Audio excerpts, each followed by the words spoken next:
Jean chapitre 8, verset 44. Tu es de ton père le diable, et tu es disposé à faire les convoitises de ton père. Il est un meurtrier dès le début, et ne s'est pas établi dans la vérité, parce qu'il n'y a pas de vérité en lui. Quand il parle un mensonge, il parle de ceux qui lui appartient, car il est menteur et père du mensonge. Commentaire.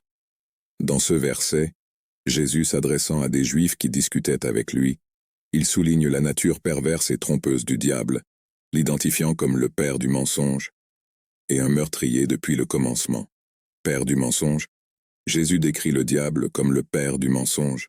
Cela signifie que le mensonge et la tromperie proviennent du caractère maléfique du diable. Il est la source de tous les mensonges et déformations de la vérité. Meurtrier depuis le commencement, Jésus déclare également que le diable est un meurtrier depuis le commencement.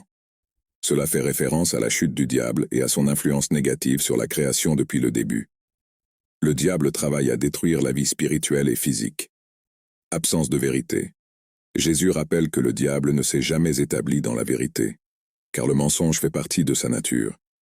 Il est incapable de dire la vérité, et lorsqu'il prononce un mensonge, il ne fait que suivre sa propre nature trompeuse. Ce verset met l'accent sur l'opposition fondamentale entre la nature divine et la nature mauvaise du diable. Jésus met en garde contre les tactiques du diable pour tromper, déformer la vérité et inciter à la destruction. En même temps, Jésus réaffirme sa propre identité en tant que vérité et lumière du monde.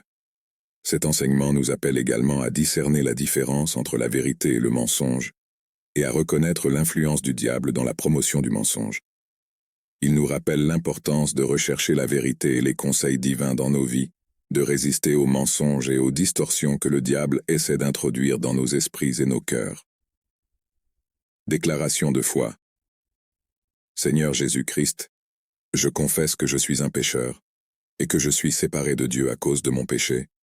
Je me repens de mes péchés, et je reconnais le Seigneur Jésus-Christ comme le seul et suffisant sauveur de ma vie, et dirige-moi à la vie éternelle, et écris mon nom dans le livre de vie. 1 Jean chapitre 1 verset 9. Si nous confessons nos péchés, il est fidèle et juste pour nous les pardonner, et pour nous purifier de toute iniquité.